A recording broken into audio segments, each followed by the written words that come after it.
don't you? It brings back memories. 1977, it was written, and I remember more Pat Boone than I do Debbie Boone, but you light up my life. It's Epiphany. And Epiphany is a season of light, and it was the major celebration in the church until about 400 years after Jesus was born. And then Christmas took over, which I love too. But all those lights, there's something about light. So the question today we're going to mess around with is what is this light really? So I want to ask you, what lights up your life? What gets you through the day? My granddaughters. Granddaughters. Yes. Yes. And great-granddaughters. Music. Dance and swimming. Music, dance, And swimming. swimming. There's the birds singing outside. Oh, the birds singing outside. Oh, yes, yes, yes. Yeah, yeah.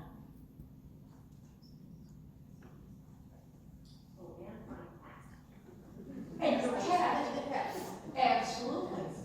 And the frog that croaks outside our window. And the frog. Yes, we know spring is coming and it's. I say hugs. Hugs. What did you say? Hugs. Hugs. Oh, yes, yes, hugs. But what happens, I want to ask, what happens when we lose that light? It can happen. What happens when we lose that person? What happens? What happens? We can lose our faith, can't we?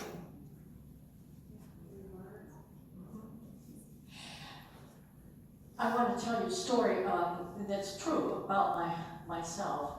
Many years before Arlen, I went through a really, really dark time. I had lost my marriage of 20 years. I had lost a very dear friend on a motorcycle accident, and I had lost my job. I was a mess.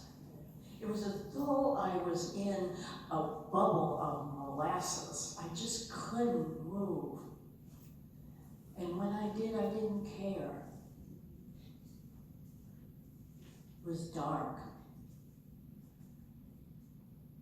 I realized I was in a terrible spot when I almost ran over somebody because I wasn't paying attention. I went to visit my son, and he had a brand new baby. And even that didn't pull me out. The world out here in Portland was gray, if you can imagine.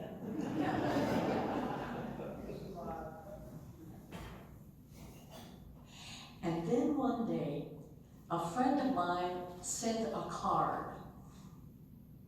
And there was a little Dutch girl on the front, and obviously it was cold. She had a scarf around her neck, and she was skating fast down this canal in the evening. And her scarf was flinging out there in back of her.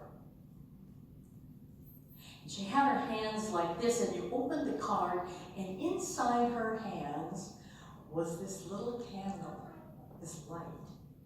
Tiny bit of warmth, a tiny bit of light. And you know, the most interesting thing happened. There's something shifted in me. She said, "Don't forget your light." What did she mean? Something in me had an epiphany, understood And I began to take steps to return to life, get my act together.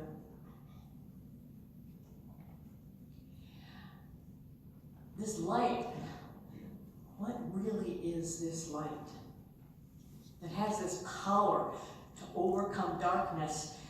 Let's take a look at some scriptures.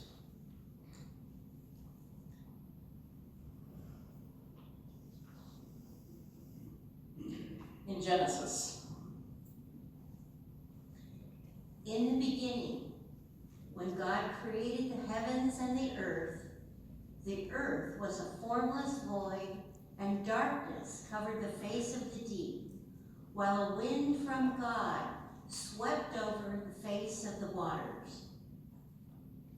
Then God said, "Let there be light," and there was light.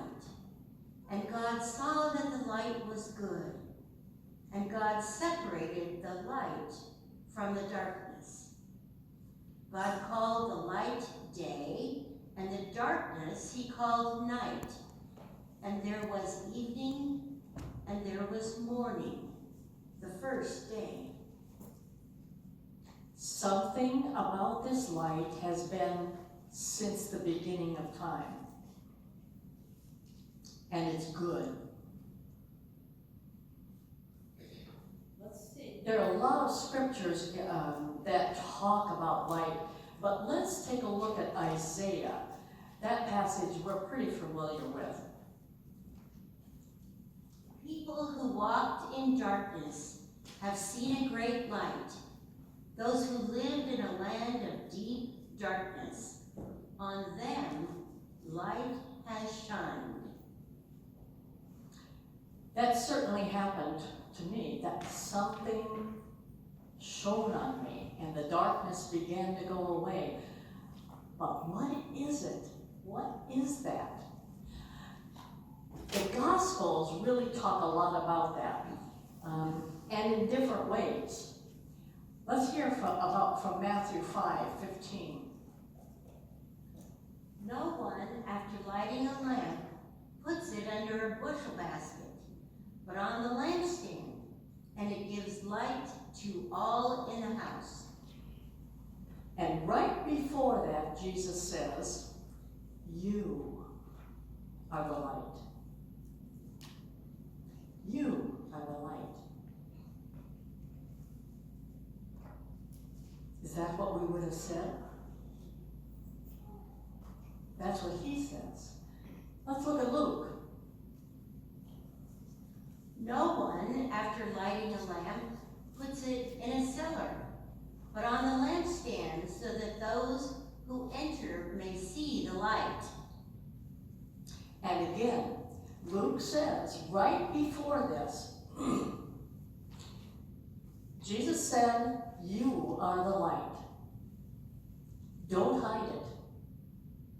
It's important. And then we go to John. In the beginning was the Word, and the Word was with God, and the Word was God. He was in the beginning with God. All things came into being through him, and without him no one thing came into being.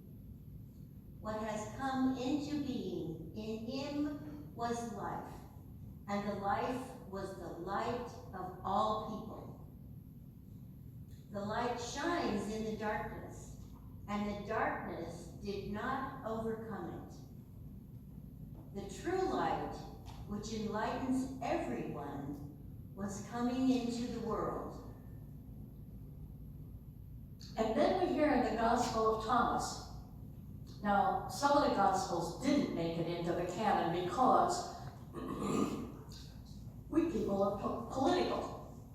And so there were political battles going on, and some Gospels that were written up didn't make it in, and some did. But let's hear from Thomas. There is light within a person of light, and it shines on the whole world. If it does not shine, it is dark. We are the light, And there's a light within us, and if it does not shine, it is dark. That's a lot of responsibility. And I think that's one of the reasons that those early folks had such a difficult time trying to understand what Jesus was talking about.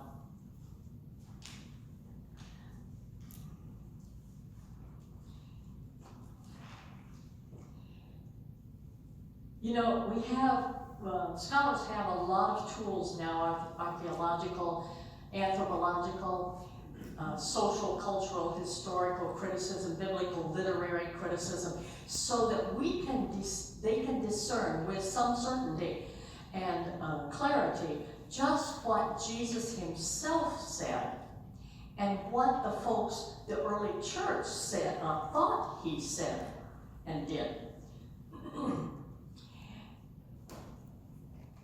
And so, when this Iron Age itinerant preacher didn't have a job, was begging for his meals and shelter from others, and gave them an astonishing idea, they were confused.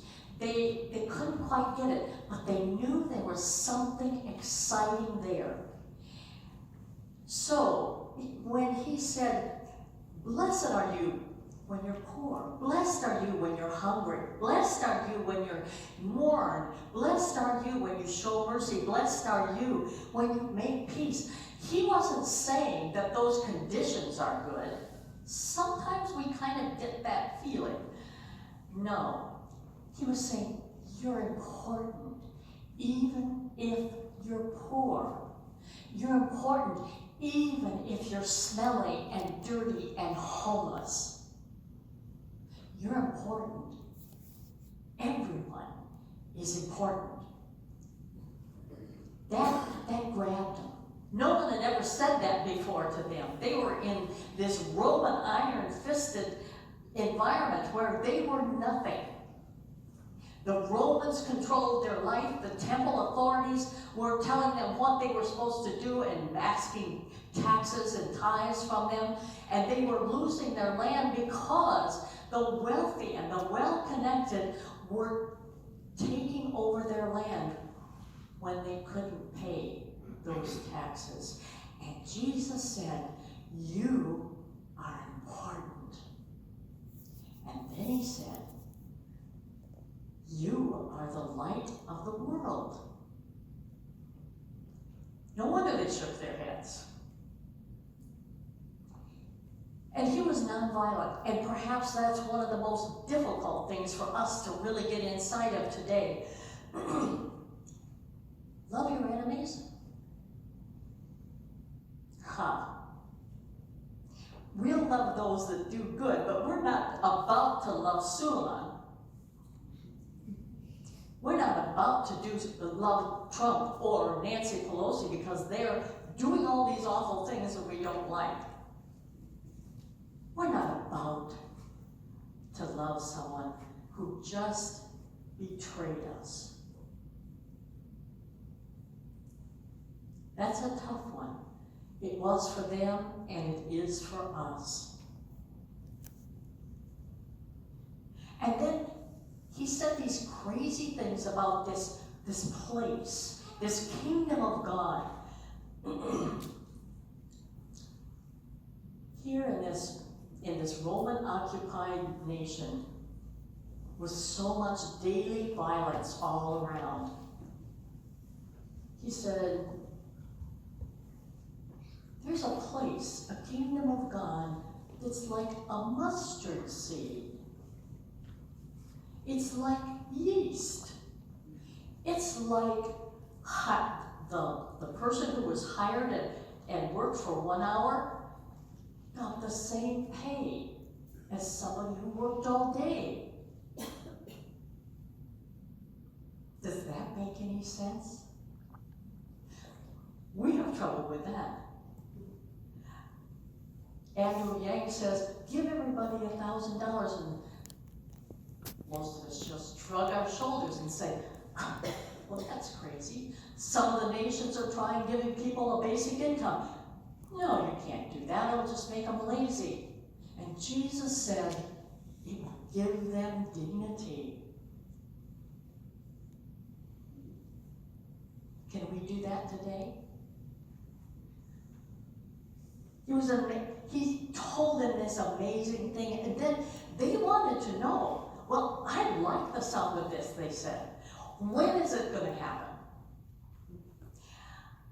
He said, folks, it's here right now.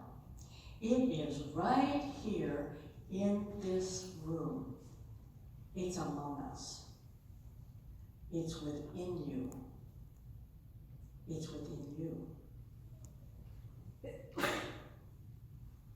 No wonder he had to say to their confusion, if you have ears, think about it, hear it, believe it, understand it, live it. And we've tried. Over the centuries, little communities have tried.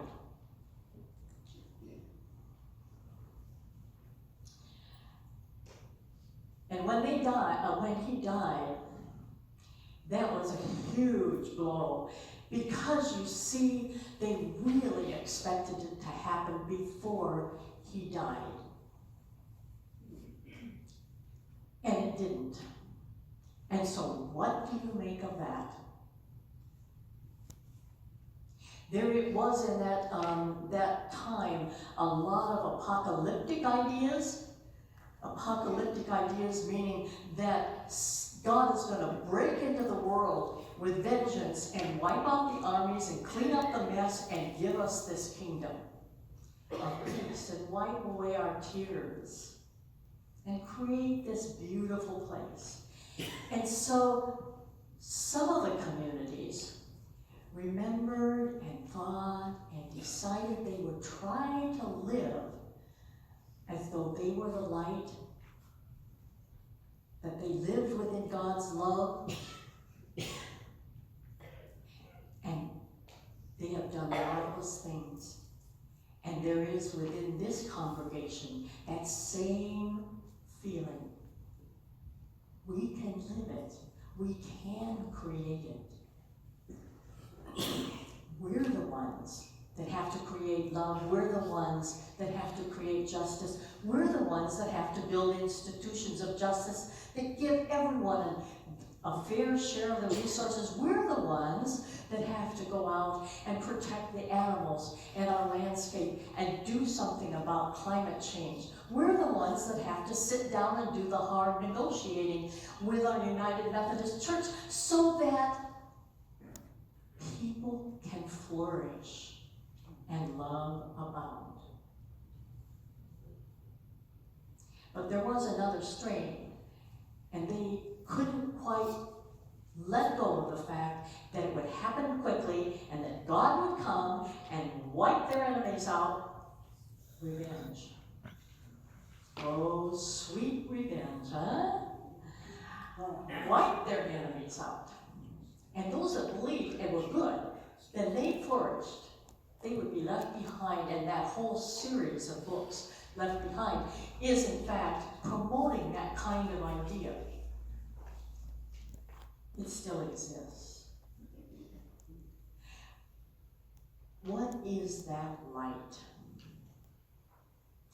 That light is what Jesus gave us. A vision of the kingdom of God that vision had such brilliance that this Iron Age beggar who was walking around and saying these outlandish things, that has continued, folks. That is so amazing. And in fact, you're living it. Now, we're in a new day, a new year, a new decade, lots of opportunities ahead, and lots of worries. As we just bombed one of our enemies as we face an election. As the United Methodist Church has to deal with a decision. And here in this church, who will we be? What will we do with that money, that marvelous financial gift?